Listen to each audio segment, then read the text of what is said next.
Also, in another article, defending citizens' rights and freedoms from unconstitutional conduct by government and its unlawful covert agent, Tiger Eye, by Martin ABK Amidu. I wish you always add comrade. And I quote, "My researches led me to conclude that the government has for some time now been acting unconstitutionally with an unregistered and fraudulent Tiger IPI in promoting an..." Honorable Nilante van der Ploy. The man has said that it is inappropriate to make... This is about the constitutionality. Then move to other thing and stop referring to comments on the Tiger. I want to know if how unconstitutional will it be for a government to work with any public-spirited institution or individual in helping to eradicate or minimize corruption in the country? Mr. Chairman, if the government is paying the fellow to do so, it must say it. If the fellow is acting gratis, it must say it. And the perception I got was that the whole job was not gratis. I think that is enough. But I said I don't want to make a statement about people who cannot defend it. But that's my view. And under constitutional law, to covertly snoop on the government, to use covert agents to snoop on people who are not government institutions, it's unconstitutional, clearly. I mean, if you box this room without the knowledge of Parliament, right, and you want to use it for a trial, it will be unconstitutional. Those evidence will not be admissible. That's the point.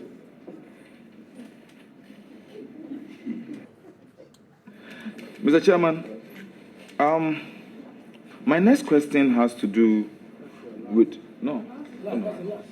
Why? That's your third and last question. Please proceed.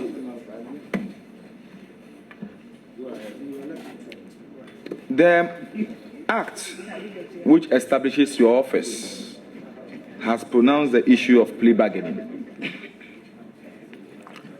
During your time as Minister of Justice and Attorney General, and during the time of the late President Mills, did anything happen which brings into focus plea bargaining involving the former Speaker of Parliament, Kobna Bejina Sechius?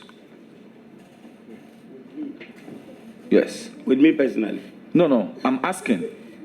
I have never discussed with Professor Mills, and he has never discussed with me, either as presidential advisor, Minister of the Interior, or Attorney General, anything about Kobna Bejina Sechius. It's never arisen. I'm hearing it from you for the first time. I follow up. No, please. Thank you. I follow up. Thank you. Chairman, the problem is with perception and the circle of friends you have. In the Attorney General's department, when I come down from my car at 6:30 in the morning, I walk up straight to my office and I get engrossed in my work. And then when I'm coming down, maybe going to the castle, I just ran downstairs. So there were some attorneys who said their deputy doesn't smile. So that was the perception. One day, a young woman walks into my office. She's scared to come to my office. She's told that, no, when you meet him personally, you will be surprised. So she walks into my office. Her retina is almost detaching. I hope she will hear it. And then she has to be in America in a week. Otherwise, she'll go blind. So she walks to my office and then she tells me, I said, what? You're working for the Republic of Ghana. Something can be done about it. So I took my phone and called Lisbeth. Can you tell the old man I want to see him? Lisbeth talks to the old man. I go to see him. I say, sir, this lawyer is doing some work 1 week. I will be blind. He said, I'm talking about President Rollins. Chief, leave it with me. Chief, leave it with me. The girl went to the US, got her retina corrected. She came and she rendered service to Mother Ghana. And she went around telling people, no, if you don't go to him, you don't know that he's such a nice man. My last DPP, Gertrude Akins, when I was coming to the ministry, because she worked in the regions, Kumasi, Kofurudua, she never worked in Accra, and people tell perceptions and stories. I go to court and I'm arguing and they just see on TV. So it's just somebody who is arguing forcefully and all that. She goes to see J.C. Amonomoni and is worried. I said, this one is coming again here. So I come. We work. And then she comes to Mr. Amidu. I didn't know you were so open-minded and so free, so, we were told that you were coming to create problems for us. But I've worked nicely with you. When I left office, there was a case in court. She volunteered to be my witness. What I'm trying to say is that when people don't know you well, they have perceptions about you. But I have defended the voiceless I have not known. I have defended people who thought I was their enemies. But when they got into trouble, I even found them lawyers. So I am not the person people think I am. I may not be having a smiling face. I may not be having a handsome face. But at least I have a heart that loves people. That is why I fight for the ordinary man. I don't like political who cheat the nation. I don't. Mr. Chairman, I'm fine. Oh yes, I need it. Herculean task that has been given to you by His Excellency. This appointment has been given to you by the President. Well, even my nomination itself was a big problem because my telephone won't stop.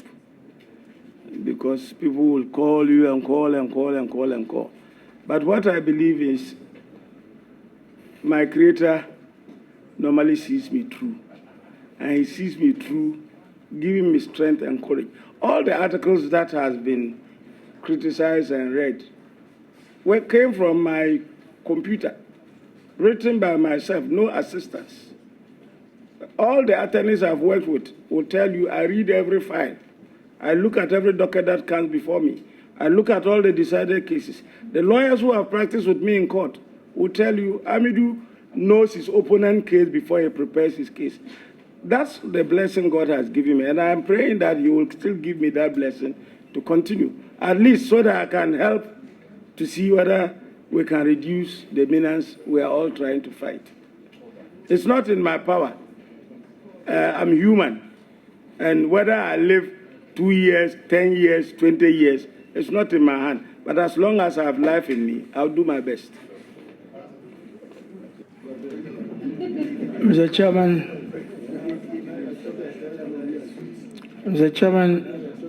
this morning I tried to conference or meeting, one in Sydney, another one in Sri Lanka, then the last one in Port of Spain, in Trinidad and Tobago.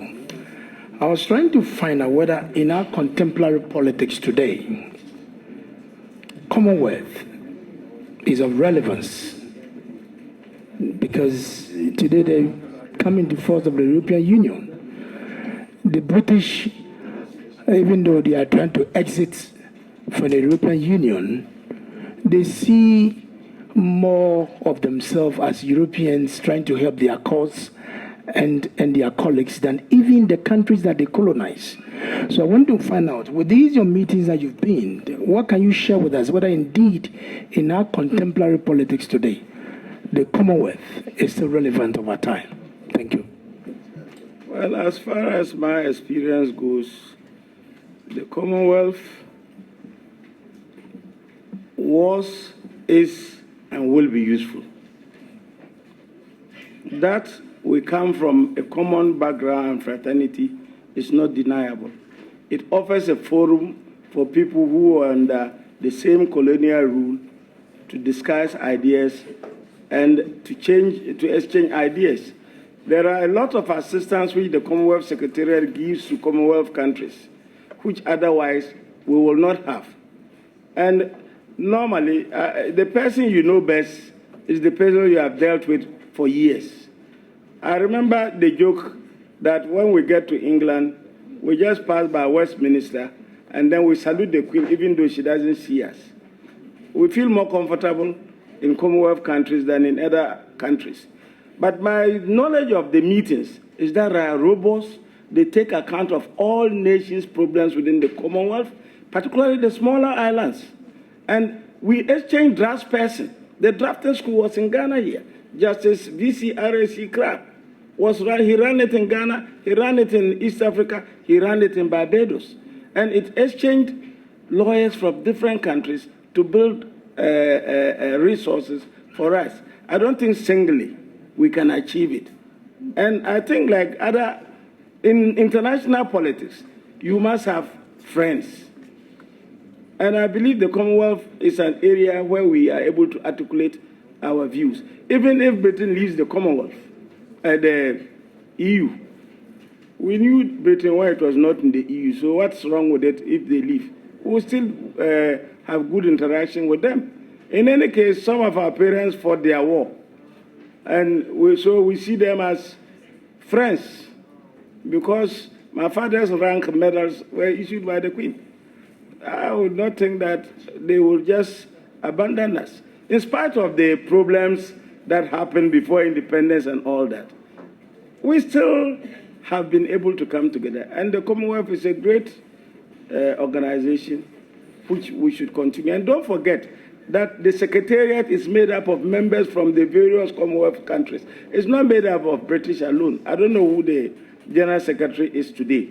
So it's a collective association, and I think we have more to benefit from them than to lose. Gambia withdrew, and you saw how their democracy went on and finally unraveled. It is better we are in than to be out. I thank you very much. The president said that just by announcing my friend's name, he has put the fear of God in those who want to commit crime. Is it true? Mr. Chairman, the presence of Jerry John Rawlings on the scene was enough to warn people to reduce crime. So if my appointment has the same effect, I would know whether it's true or not. But if my track record makes people to be afraid of it, well, that would be good. But I cannot answer whether my presence will put fear in people. I'll do my work, as you know me, in accordance with the book, since we've been doing since 1983.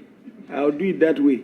If it puts fear in people and they stop, well, that's okay. But I can't say whether it's true that it puts fear on people. I'll be presumptuous to say that.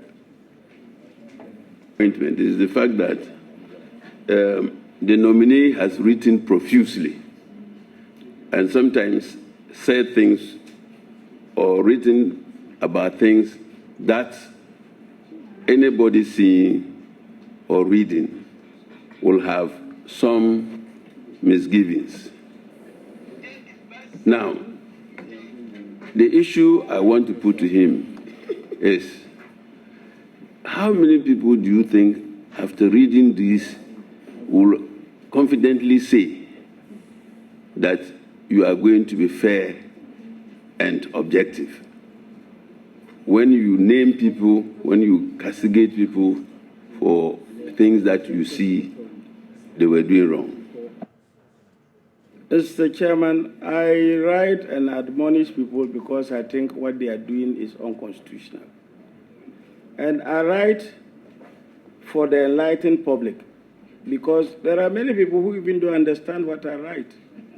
And they read them out of context.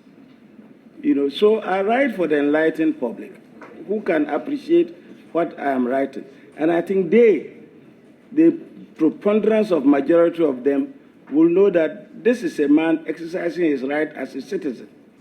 Exercising your right as a citizen is different from taking prosecutorial decisions. As I said, if I were on the bench, even though I've held political appointment, that's not going to affect my judgment. I'm going to act in accordance with the spirit of judgeship. So for me, the enlightened public, which does not come to read, you see, the way you interpret any article depends on the bank of knowledge you bring to it.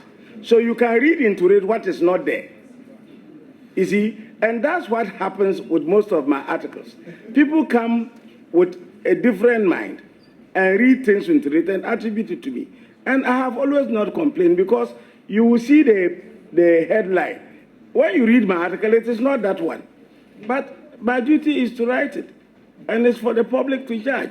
And I'm saying that if the outpour of support for my nomination is anything to go by, that's why I said if they were to put it to a referendum, it would be fantastic. Thank you very much. We don't vet Court of Appeal judges. Now, this also appears to be a lower position than you have occupied before. That is Attorney General. Now, instead of an Attorney General writing, it's now a law that she has delegated her powers to you. Why do you accept a lower position when you have reached that height? Chairman, I've said that I was nominated to the Supreme Court in 1999. I turned it down. The position of Special Public Prosecutor, the position of Special Public Prosecutor deals with a passion which I have fought throughout my life, to your very knowledge. And I'm not coming to it because of the money, because that's what you are saying. It's not the money. Otherwise, I would have gone to the Supreme Court. In 1999, yeah, maybe I could have retired on my salary. I'm coming because there's a job to do for Ghana so that opportunities will not throw it away like has been done in the past. And the president wants it to be done. And he thinks that in spite of the differences, my articles, some of them criticizing him, he thinks that having assessed me from the bar, I am a credible person who would do it fairly, transparently, and without discrimination. Right? He puts it to me. I wasn't originally intending to do it. But then I asked myself, if this has been your passion, for which you and I joined the 31st December Revolution, how could I refuse it?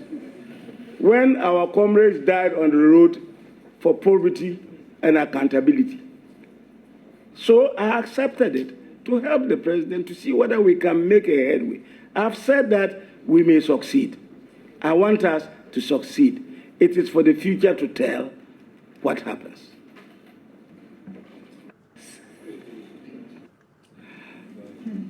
Mr. Chairman, I was running mate in 2000. If I had presidential ambition, it would have been seen already. I don't even have money to bring people here and feed them.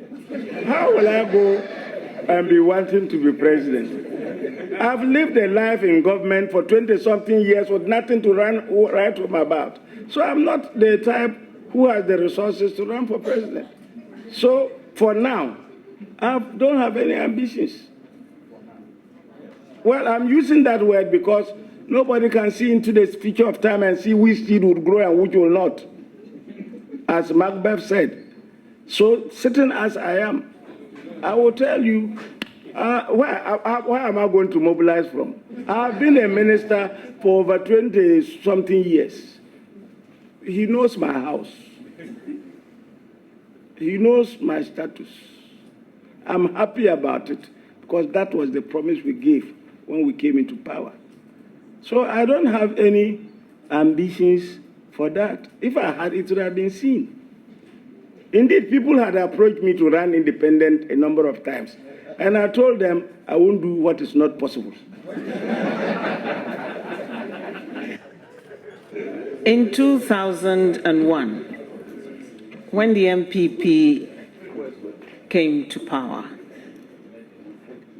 we discovered that you, in your capacity as Deputy Attorney General then, had commenced some work on the quality grain, what came to be known as the quality grain matter. Now, in your opinion, is the law on causing financial loss to the state couched too broadly? Madam, before that law was passed, there was a debate within our circles. Those who said, let's leave this matter, and those who said, let's leave it broadly. For me, I don't think it's been caused too broadly. It is the law. We created it. If it's caught us, so be it. You remember when Kwame Nkrumah passed the Corruption Act and then subsequently the procedure for implementing it, the Committees of Inquiry Implementation Act. He never used it. He thought he had made a good law, but he never used it. When he left, Benny versus the Republic, Akenya versus the Republic, the next regime used it. And that's what happened. We never used that broad distance. So if they had not passed it, maybe there would have been no trouble, but they passed it. So when we left, it was used, and that is the law. I think it's too late to change it when others have suffered for it.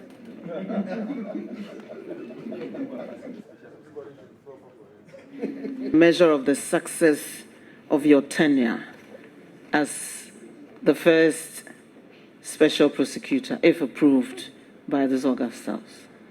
For me, the success will not be measured by the number of people in jail.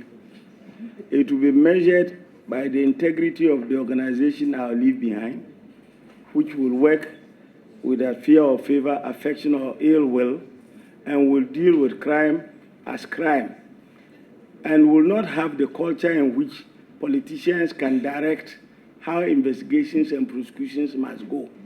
The problem with this country has been the timidity of people who cannot stand their ground. And I will want, and you will see that, you will find how the FBI investigation is going. Some of the things come out from the FBI. They are courageous enough to say this is going to happen, that is going to happen. If we can have an institution which is working and therefore reducing corruption, in spite of the number of convictions, I would think we would have achieved something. And that is what I intend to do. As I told you, we'll put mechanisms for vetting appointees. We'll put the mechanism for oversight while they are appointed, so that it won't be like some institutions where you go there and within 1 year, you yourself, your houses are rising high-rise. Because if you have such an institution, it cannot supervise any anti-corruption. That, if I achieve, will be a success. But as I said, if there are prosecutable offenses, good ones, in the national interest, we will prosecute. If we can retrieve money and we retrieve in their billions, we would have done well. And that is the aim. Thank you very much.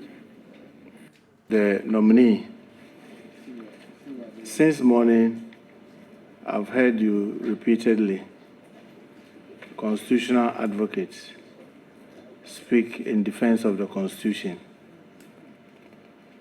And I just wanted to find out whether Article 19, I'm not a lawyer, so I'll be happy to take some medication from you. When the Article 19 talks about fair trial, I thought that is embedded in it the right for people not to be called criminals until it's been proven beyond reasonable doubt or by a competent court. Is that the understanding I'm getting from you since morning? The right to a fair trial is guaranteed by the Constitution. It means that if you send a person to court, he is presumed innocent. He should be given witnesses who understand the language in which he speaks. Right? He must be given the right to counsel. He must be given all the access that will enable him to put up a credible defense. And all the due process requirements. You should not take false confessions against him. All the due process requirements must be met. And that is what a trial is supposed to do. And the role of the prosecutor is to make sure that he does not shortchange the accused person by hiding evidence that will be in his favor. Some prosecutors do that, but that is objectionable. If there is evidence to the credit of the defendant, it is your duty to show it to his lawyer so that he may make what use he can make of it. It is not a persecution. It is a prosecution. And that a fair trial requires that indeed there must be prosecution and not a persecution. That's the way I understand it. Well over 35 years, you spent virtually your youthful and active life defending this. That is what my background and training prepared me for, and that's what I've been doing. Either as a defense advocate or as a prosecutor. I wish Honorable Minister was here. He will tell you how in Tamale some poor person's house was being taken, and then I came in. The house is still standing. The family is there.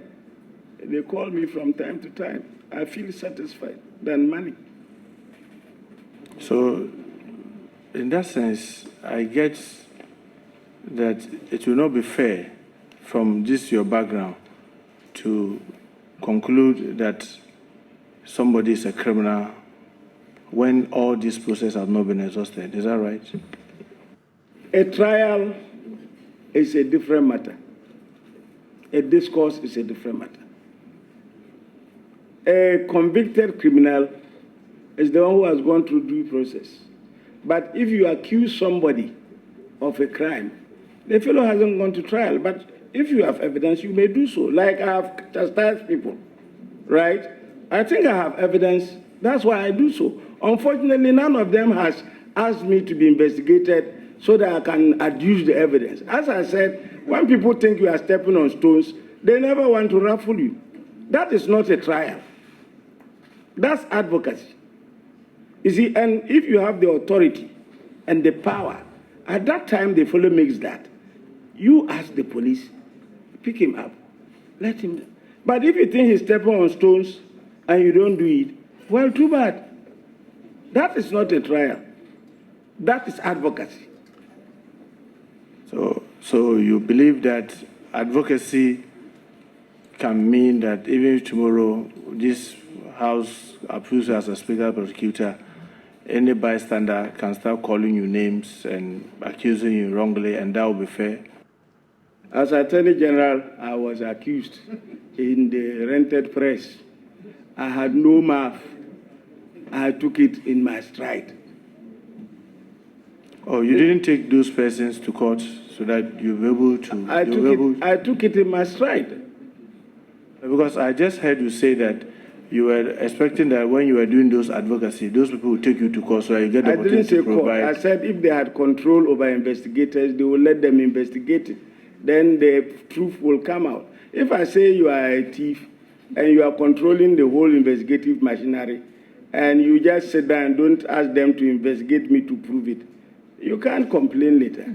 Oh, so when I heard you say as an Attorney General or even Deputy Attorney General, people have casted all these kind of insinuations against you, as then the legal advisors of the government, you didn't have what it takes to be able to either get the police to investigate so that you get the opportunity to clear your name? Well, in 2012, the papers were casting those aspersions. Which police? Which police? Which were the papers? They were party-aligned papers. So how could I go to police to do what? It would be a height of madness, you know, when they were doing it simply because they knew they were protected. I was not talking about when you just said when you were Attorney General and when you were Deputy Attorney General, people had accused you severally, but you took it as part of... For instance, Amina Wonton, they claim I was prosecuting her. I wasn't the one prosecuting her, but it wasn't prudent for me to say it because it was one of the attorneys who was, I didn't even know her. You see, but there is a decorum in office which you must keep. So I just kept quiet over it. At the end of the day, what I said they shouldn't do came to pass because the investigation didn't come to the Attorney General's department.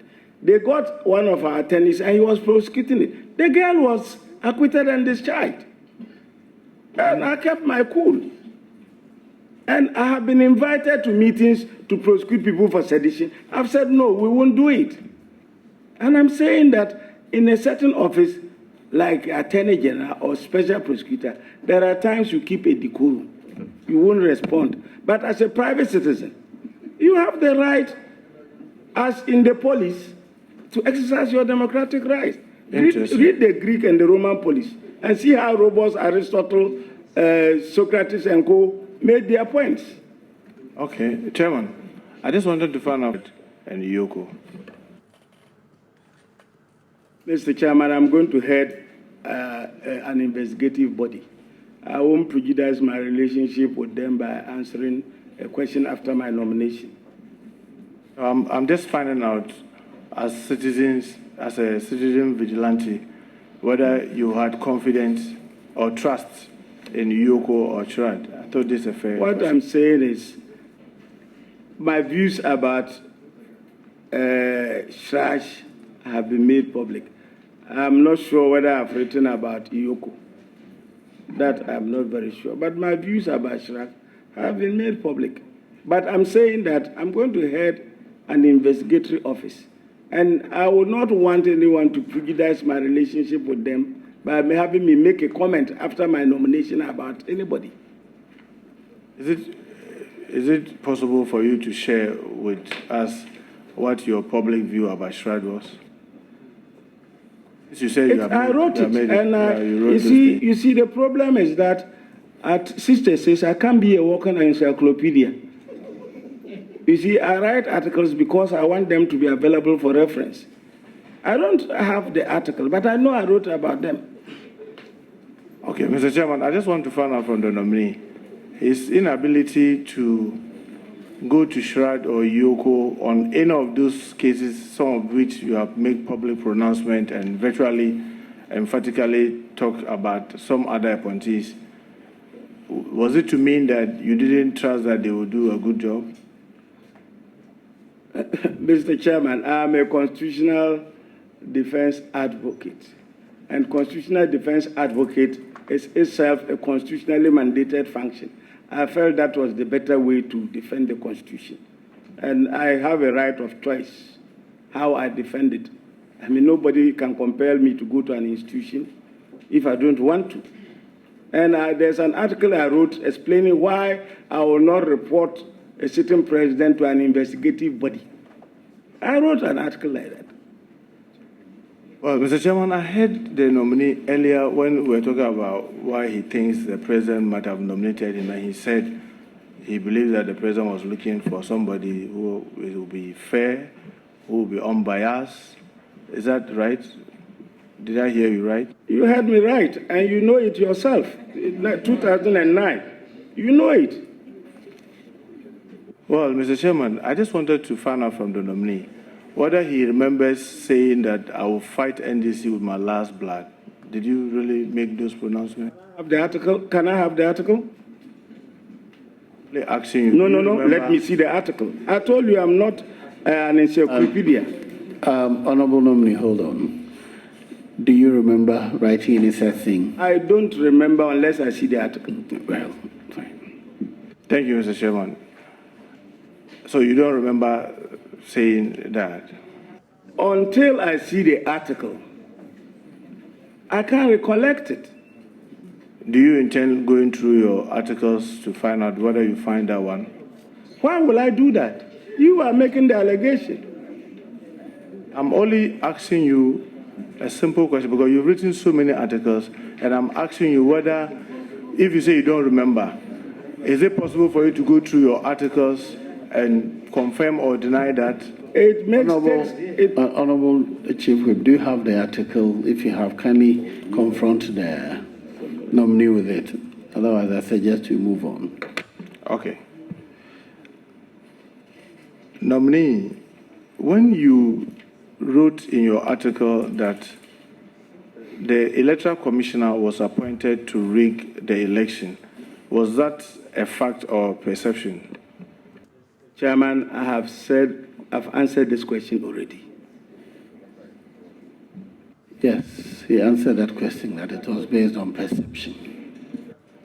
So if it was based on perception, what has it got to do with rigging 2016 election? Chairman, perception has a meaning, and the meaning of perception is what I depended on. Mr. Chairman, I'll be happy to be educated about the meaning of perception as used by the nominee.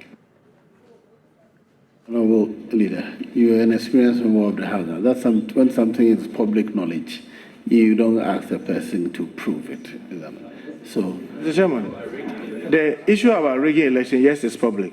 But his answer earlier saying that it was perception is not public knowledge. He's not saying it. And I say, in his... No, you are asking him to explain what understand what he means, because he said that it is his understanding of perception. Perception.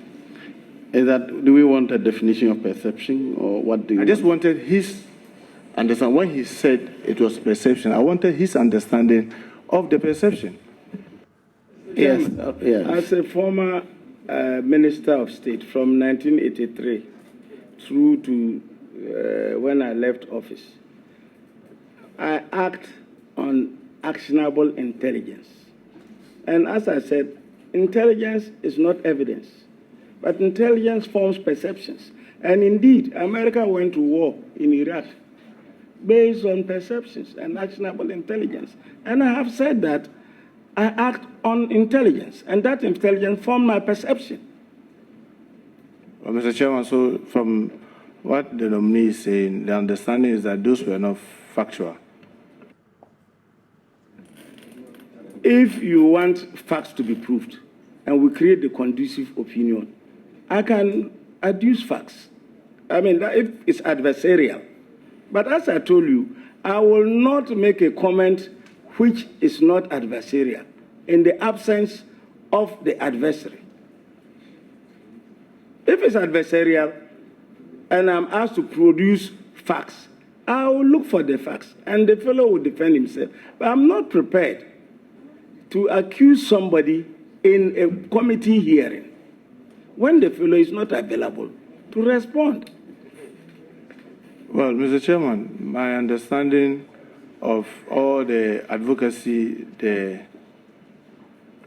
nominee has made in public, I don't think you give those persons opportunity to respond. You decided to just do it.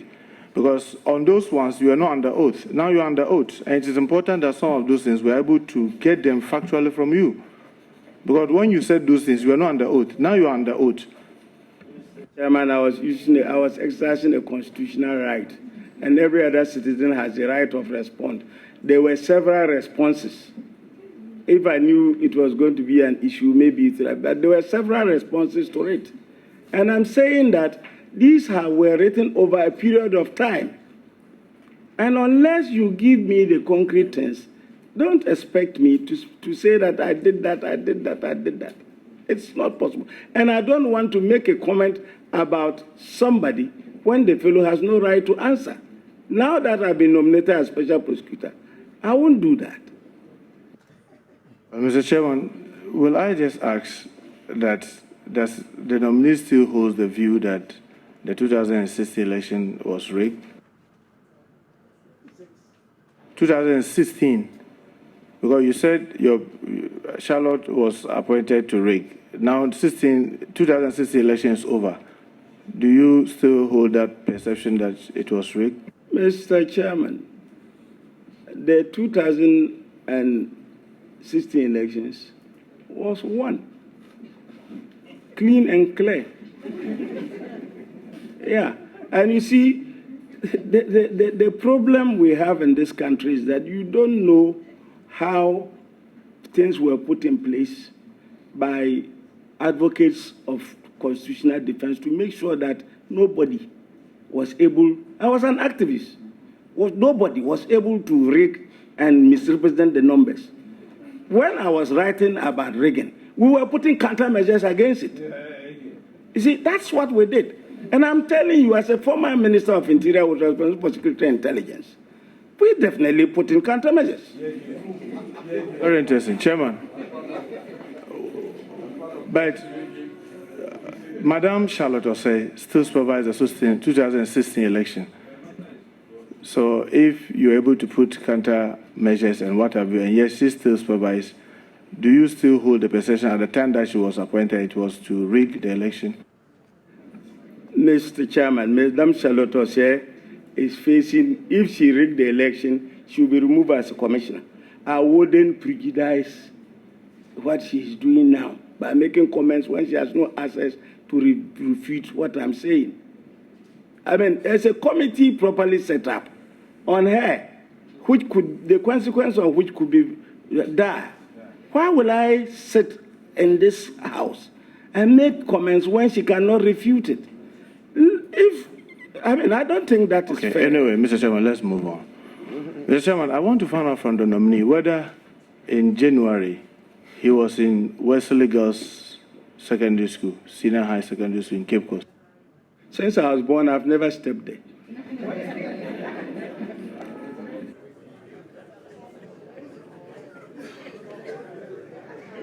Of my knowledge, I've not gone there. So you've not been there before? This year or any time, I haven't been there. It's good to know this. Mr. Chairman, earlier when he was being asked about the issue at the 2012 that led to his resignation, he said that the resignation letter that he had, it was done under some conditions. Is it to understand that, Mr. Nominee, my senior brother, Amidu, you didn't believe in the apology or the letter that you signed? It was done under duress. Is that the perception that I got? Because I was sitting here, I thought that when I hearing you, that was what I got. Is that right? Am I right?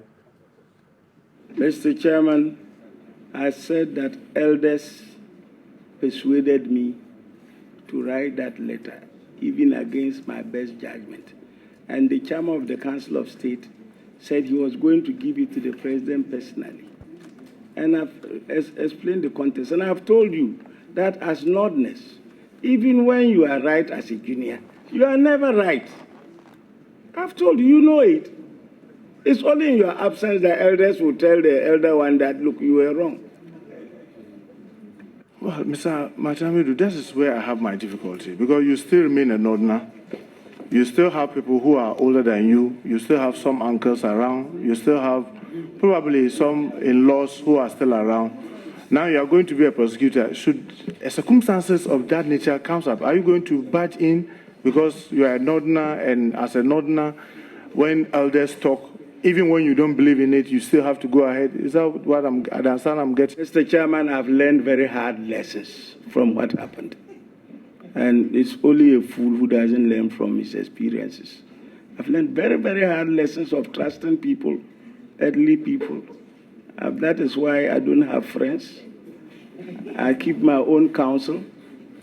So I've learned lessons from all those things. And I will work with the lessons. Nobody will push me around. Oh. And those elders, some of them have sent people to apologize to me for the circumstance. Well, Mr. Chairman, I want to find out from the nominee, when he wrote the article about the investigation of Anas Almiya Anas, was that a fact or it was also based on perception? Mr. Chairman, I've answered this question. I have said that Anas registered a company, and I had made searches at the Registrar General's Department, and I wrote an article. Anas is not here. I wouldn't say anything that would be adverse to him when he has no right of response. If he's asked you to be his counsel, that would be a different thing. Mr. Chairman, in one of his articles, he wrote that Anas was commissioned by the late President Morse to investigate both the judiciary and parliament. And after his death, President Mahama made them to hold or to for a better word, more or less like discount that of Parliament and only present that of Judiciary. Is it right that that was what happened? That was my viewpoint, which I wrote. So, Mr. Chairman, And you see, I said that he had a service passport. He himself came out to say, yes, he had one. That was part of my evidence. I'm saying that I wouldn't talk about Anas on that issue. Unless Anas is here, then I can confront him with the fact. You are a third person. I wouldn't want to say something about Anas when he is not here. Because you don't know what has gone on between Anas and myself since the last time you saw us quarreling on the air. So, Mr. Chairman, is it not better for us to also know, especially we are Parliament, if you say that he was asked and probably accused the former President Mahama of conniving with him not to publicize that of Parliament? I just wanted to know whether this was facts or it was also perception. It was intelligence collected. And indeed, if I want to tell you, some of the people who told me are deceased. I wouldn't give you the names of my informants. You know that. You cannot disclose names of informants. But I have informants who gave me the information. And I acted on that intelligence. If it happens to be wrong, that's a different thing. But as I told you, America went to war. Britain went to war based on actionable intelligence. In international relations and domestic relations, it is done. You act on it. Every day we act on information and intelligence. That doesn't mean that all of them may be right, but that is the action. You have to act on it as a human being. And I did act on them. Mr. Chairman, I heard the nominee say that intelligence is not facts. Is that right? I said that intelligence is not evidence. Evidence. And if you have been following carefully in circles, I remember, I don't know whether it was Kwame or somebody who was asked whether he was acting on facts. And he said, no, I'm acting on intelligence. You know, because intelligence has a special meaning. They are analyzed, and it's like with precision of mathematics. It's like a research. You come to a theory and you implement it. It's not every theory which is right. But once it has not been challenged, it stands as theory for the meantime. Well, Mr. Chairman, so my senior brother has canvassed this issue of our culture, our tradition, that makes what we are, earlier in an answer to a question. As a Northerner, then will you say it is ethical to accuse others based on either perception or intelligence that has not been proven, whether it was ethical to do that? Well, intelligence, before you act on intelligence, you are certified about its credibility. It doesn't need to be proven. Otherwise, it will cease to be intelligence.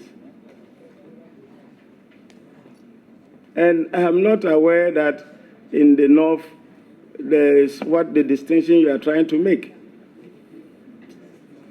You know, I'm not aware that there's that distinction you are trying to make. So maybe I don't understand your question. What I'm saying is that, as you know, I mean, if you are in my family, now you'll be heading towards the family head. And you know that in the North, we just don't go around speculating. We see it as unethical to be speculating something that cannot be proven or something that is based on hearsay. I thought that's how you brought us up as senior brothers. Mr. Chairman, I disagree entirely with his interpretation. I am not sure whether you really grew up in the North.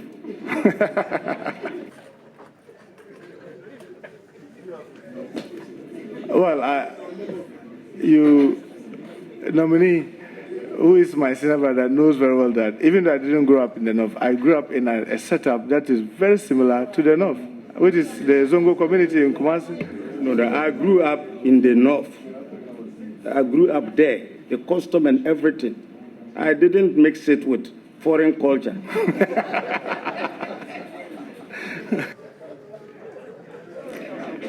Mr. Nome, are you saying, while you are saying that the Zongo culture is diluted with foreign culture? Is that the understanding I'm getting from you?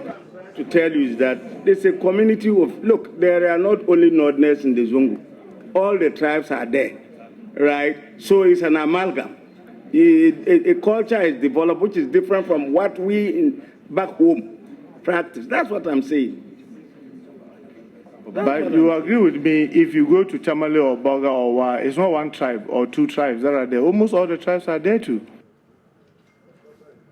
I'm talking about where I come from. I thought I heard you say you grew up in Boku or something. Yes, and in Boku, when there is actionable intelligence, you act on it. Chairman, earlier the nominee said that the Dr. Obeda Samoa was not his boss. Did I hear right? He was not my boss. He was an attorney general. I was his deputy. That doesn't make him a boss over me. So, when you become if this House approves of your nomination, you become the special prosecutor. Your deputies, are you going to be their boss or they are just deputy special prosecutor? There will be deputies. I'll be primus inter pares. First among equals. Oh. Sure, I did most of the cases, got to the law reports. He didn't write them for me. He didn't read for me. I did it on my own steam. I did it before he even came there as acting attorney general. So how can he be my boss? Mr. Nominee, Mr. Chairman, I want to find out from the nominee what is his general view about judgment death.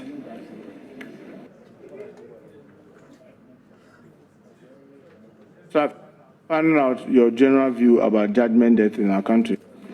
Judgment death is such a wide subject that it will be difficult for me to give a general view about it.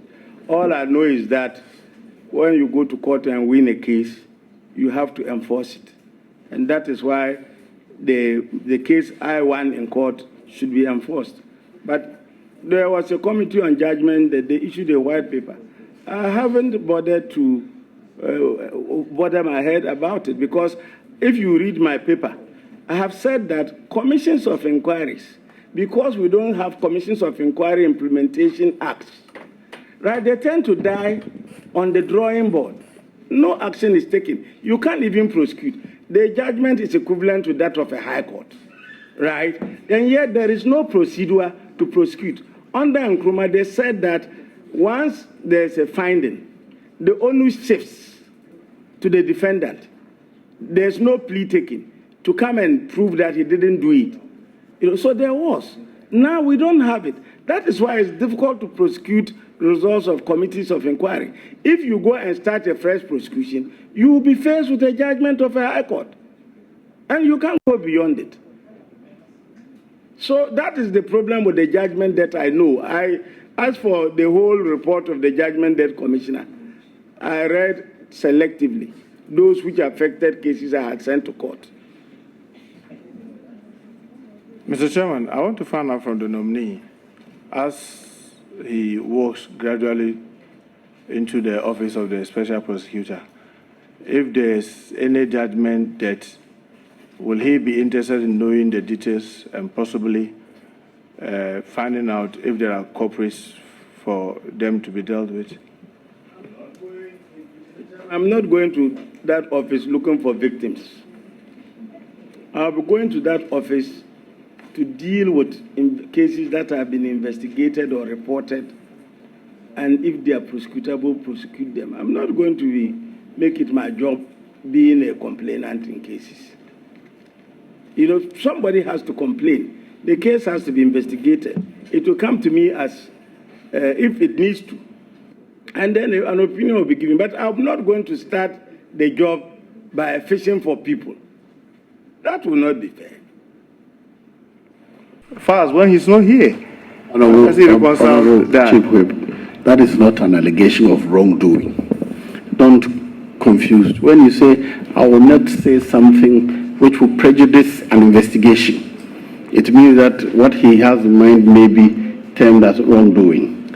He says, Anas is not here. If I make things about him, he cannot respond. But if he says, my boss took it, that is not an allegation of wrongdoing. So I think the comparison is not fair.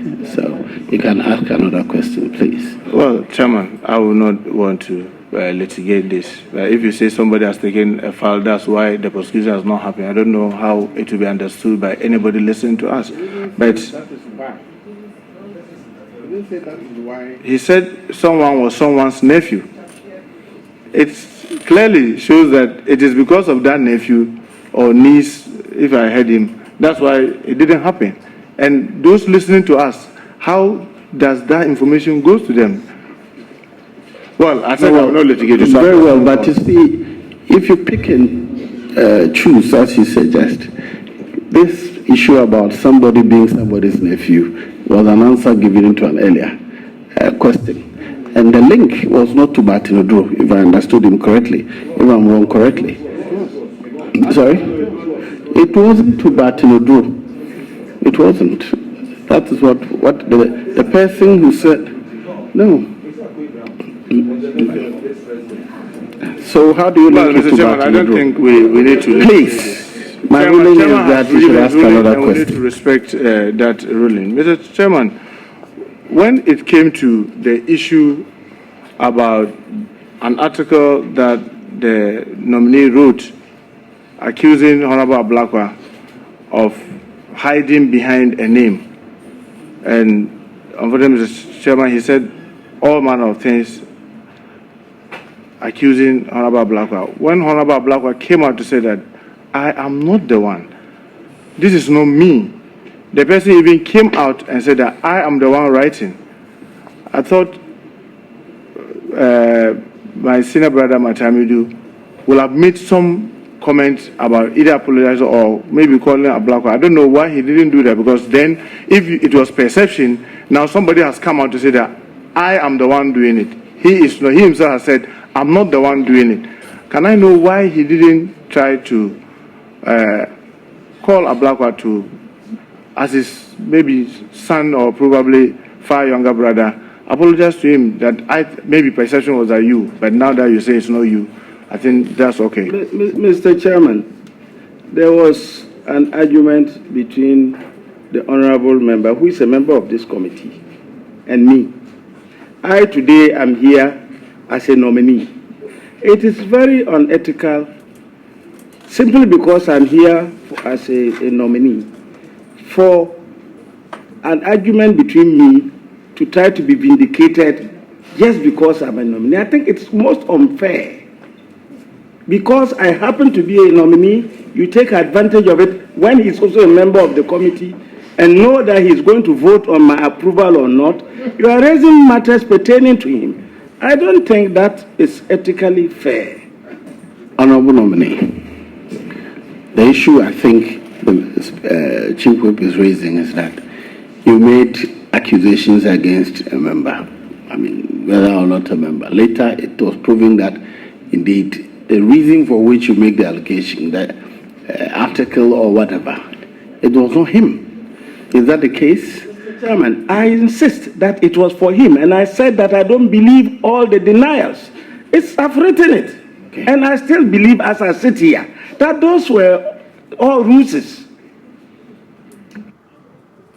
So, Mr. Chairman, I want to know from the nominee, since he's even repeating it here, that he still believes in it. Is it based on facts? Because you've been saying evidence, perception. Is it based on facts? Chairman, it's based on analysis of the internet, the facts disclosed by the internet, which I argued about. So that was the internet factual things, open source. It's on open source. And nobody can compel me not to believe in something which analysis of open source makes me to think creditably that factually he did it. And I said what you were saying was just an afterthought.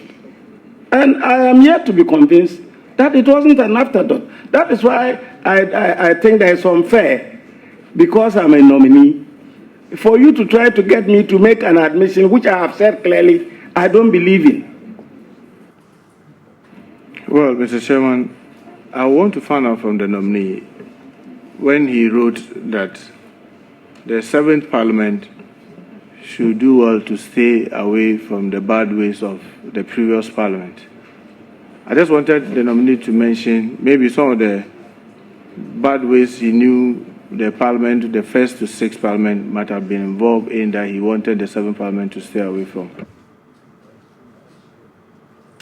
Yes, Chairman. I haven't read that article. I don't know what was contained in it. Mr. Chairman, I made a comment about a parliament that has been abrogated, whose term had ended, right?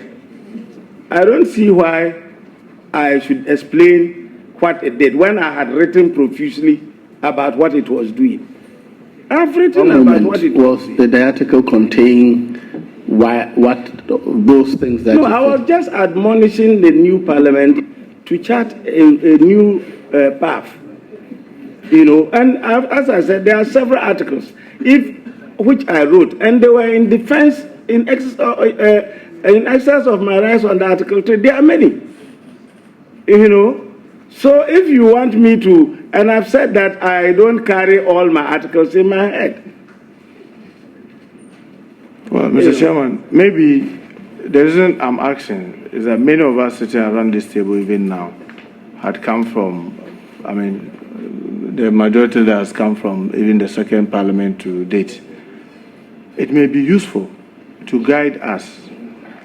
Having been in the public service since 1983, that's much longer than many of us, with the exception of the like of Honorable Yelitre. It could be useful if you say the current Parliament should chart a new path to know some of the, but I thought that's a fair thing. In a way, advising how we should do so that we ought to, because all of us aspire to be the best that our citizens really want us to be.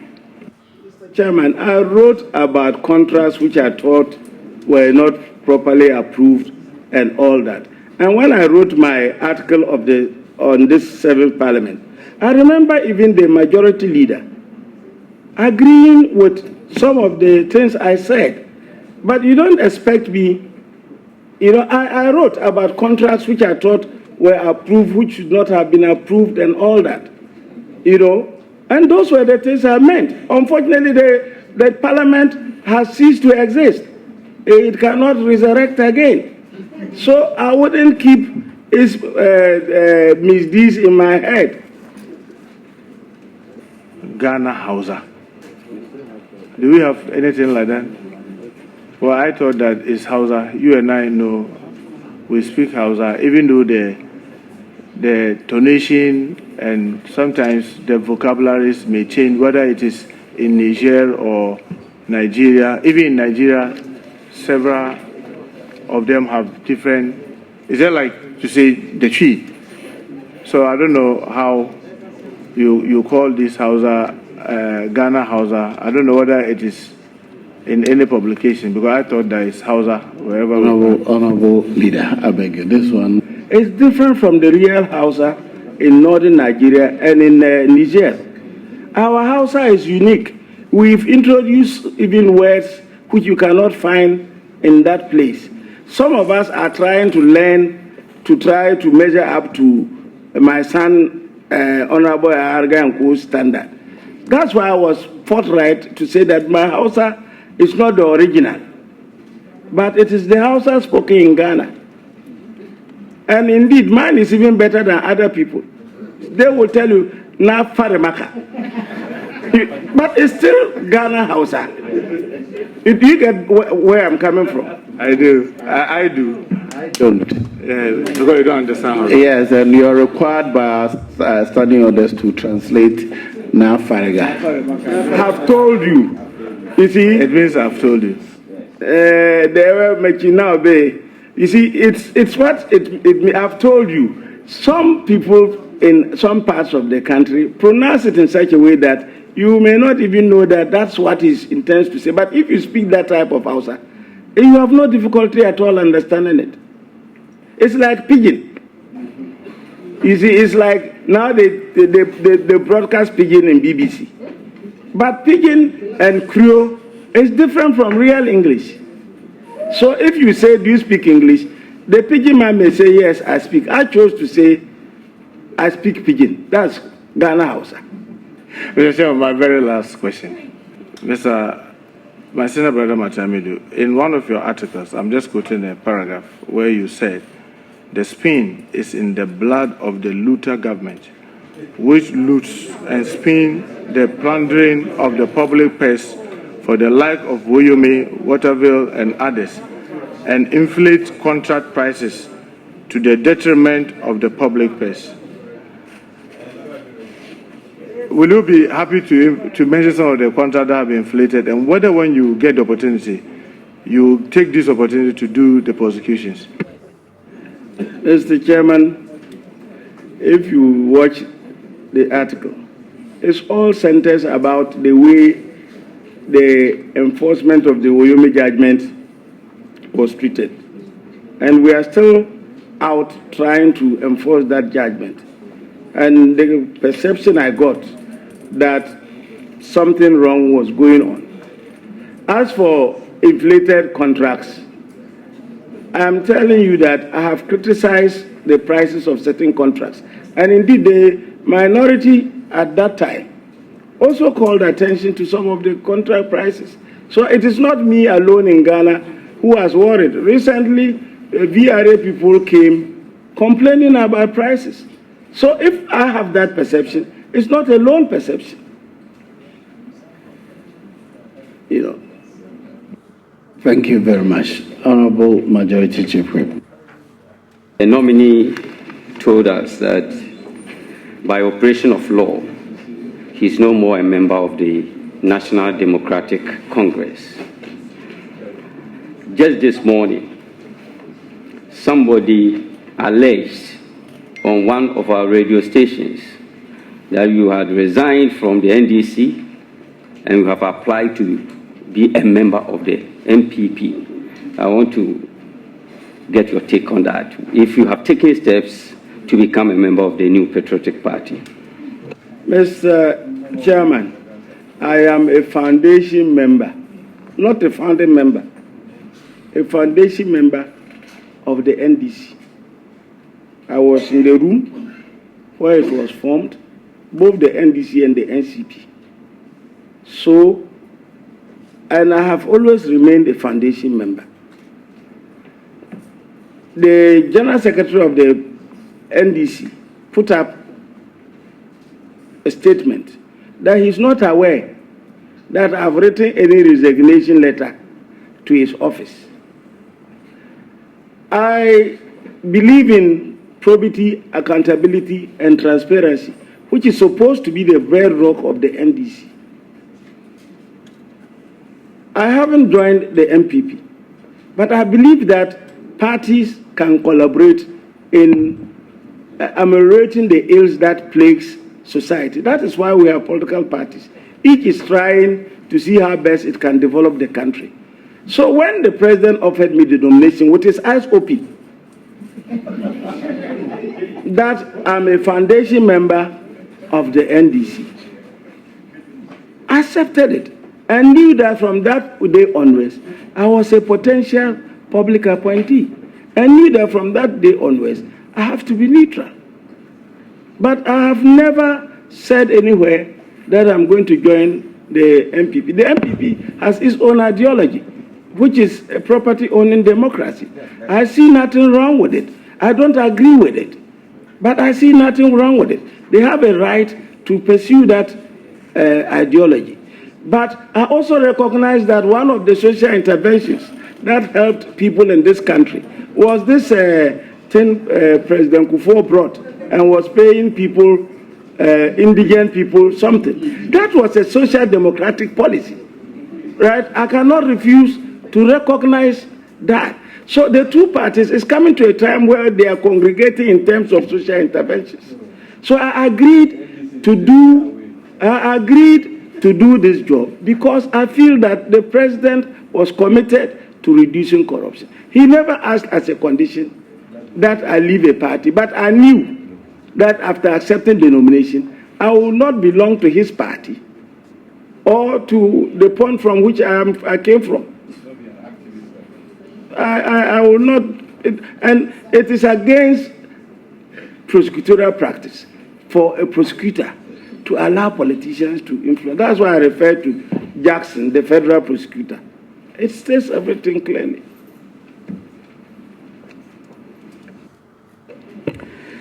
Mr. Chairman, on page 6, the nominee had this to say: apart from the former chairman of the PNDC and later President Rawlings, President Akufo-Addo's speeches have so far demonstrated a sincere commitment to fight the scourge of corruption. President Nana Akufo-Addo appears to have a handle of the personal and structural violence which corruption causes to millions of our fellow citizens and our nation. I want to find out from the nominee what made him come to this conclusion. Nana Akufo-Addo, as a lawyer, has been my adversary. Because we argue on different sides. But that's the way you find people's character.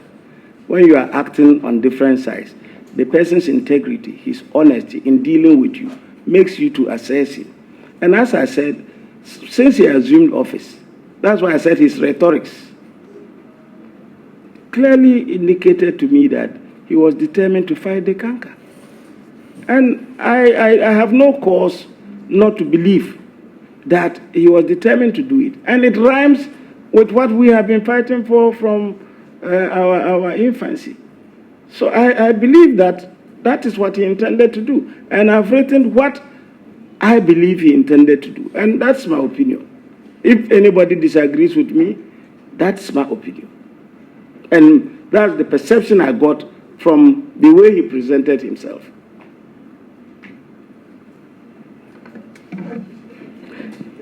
Thank you. Yes, thank you.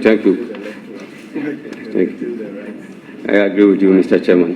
Mr. Chairman, I want to refer the nominee to Section 13(5) of the Office of the Special Prosecutor Act, Act 959, Section 13(5).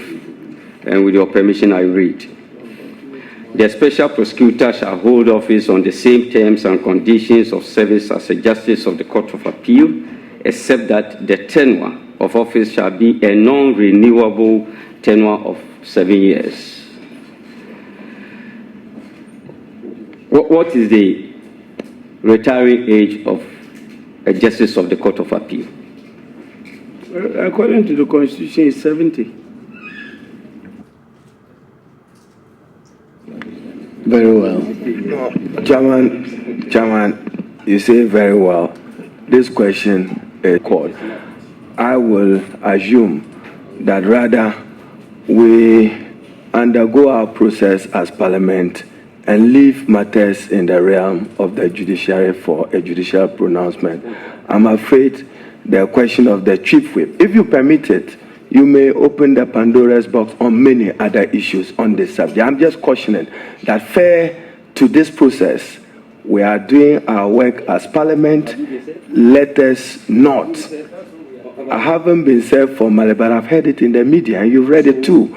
So, Chairman, anyway, I just want Chairman to be guided, but he may probably accommodate you and allow you to proceed. That's fine. Then he says the parameters for us to deal with it in subsequent matters. Do you want to respond? Very well.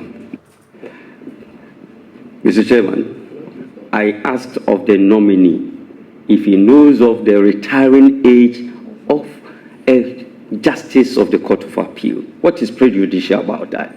Parliament is not a party to any suit that is referring to any. The minority leader says he has heard it in the media. Where is it? Is it before us? Just restrict yourself to the... I think that probably I should have disallowed the question because it is a matter of public knowledge anyway, because it is in the Constitution. So the question really was, what is the retiring age of Court of Appeal judge? That is, for me, I didn't see how that was prejudicial. That was the only question. The point of which I could have said was, I could have disallowed it, was that it's already a matter in official records. The retiring age of Court of Appeal, no, it's in the Constitution, yes. So that is that is the only where I probably did not. So the Constitution, we asked him a question which is already in official records, but beyond that, no. Very well, Honorable.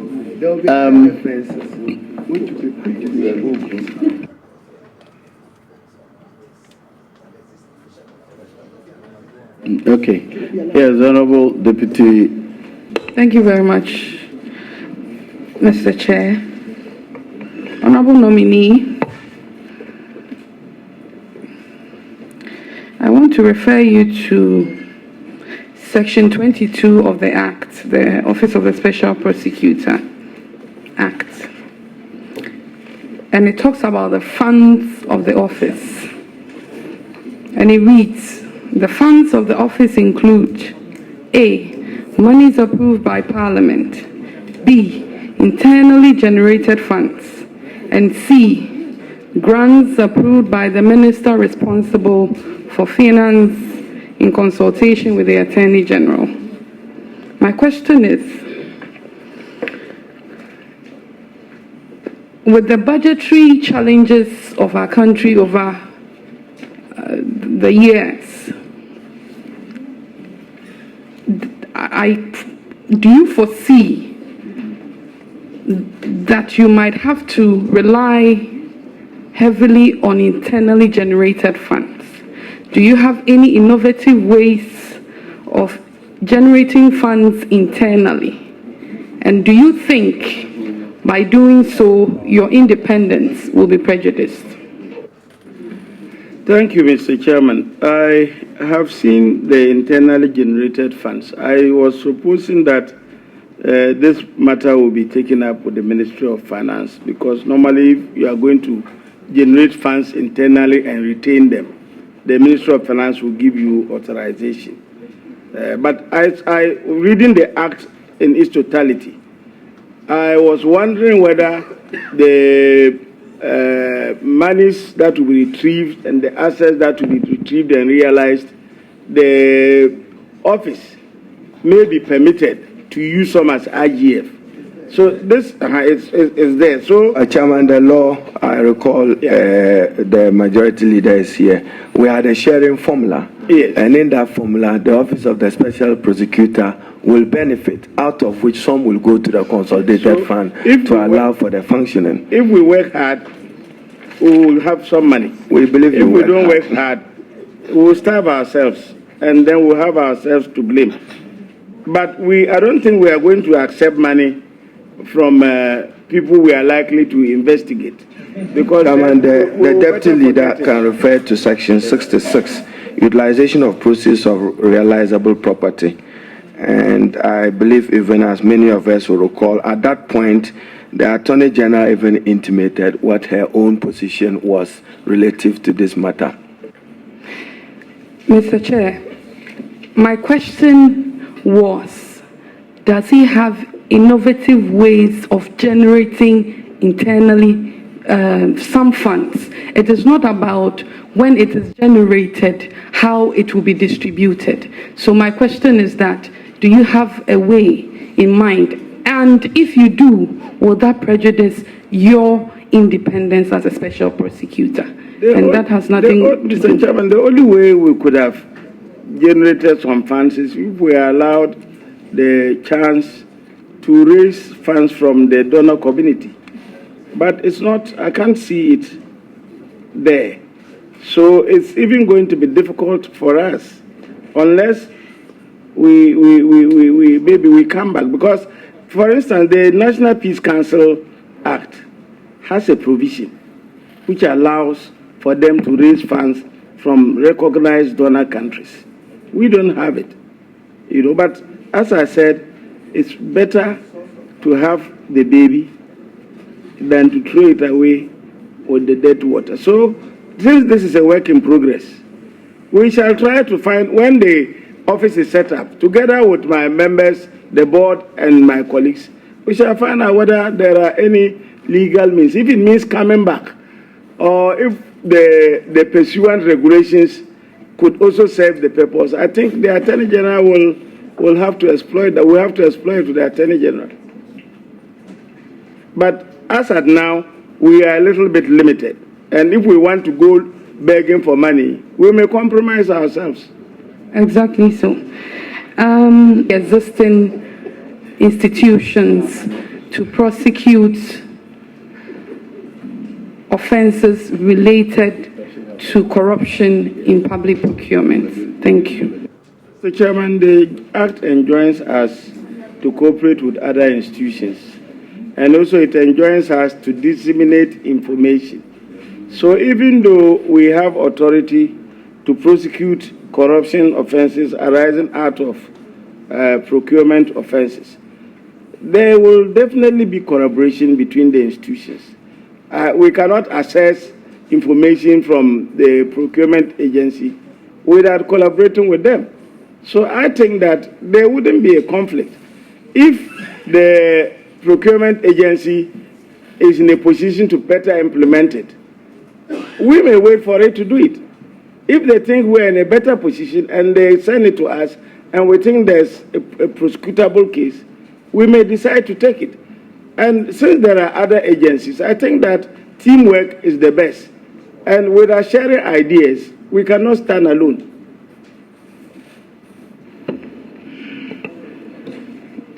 My next question relates to the Auditor General and the fact that under Article 1876, the findings and the reports of the Auditor General is subjected to interrogation and probe by the Public Accounts Committee. After that, the committee makes recommendations on the findings of the Auditor General, and it comes on the floor. I want to find out from you how you intend to work out these recommendations for prosecution. Because even in Parliament, I remember the chairman, when he was sitting in the chair of plenary, actually asked the Public Accounts Committee to go back on some matter and clearly spell out what sanctions should be preferred against certain wrongdoers. So I want to find out from you how you intend to work with the recommendations of Parliament. Mr. Chairman, when the office is set up, I believe collectively we will put in mechanism as to coordinate it with other organizations. As I said, we can only prosecute dockets upon which there are witness statements and charges. So if there is a recommendation with witnesses who can make statements, it means that the investigation will have to start all over again. The Auditor General's report, if you presented it directly to a court of law, you will not get a conviction. You have to read it. If there is a corruption offense disclosed, you will have to begin a corruption investigation independent of the Auditor General's report. And it is only when you have built a docket which you can present to a judge for a trial that you go to a trial. So the perception that the Special Prosecutor's Office can run with the Auditor General's report to court should be disabused. You will need human beings who will testify, and there will be a corruption offense disclosed.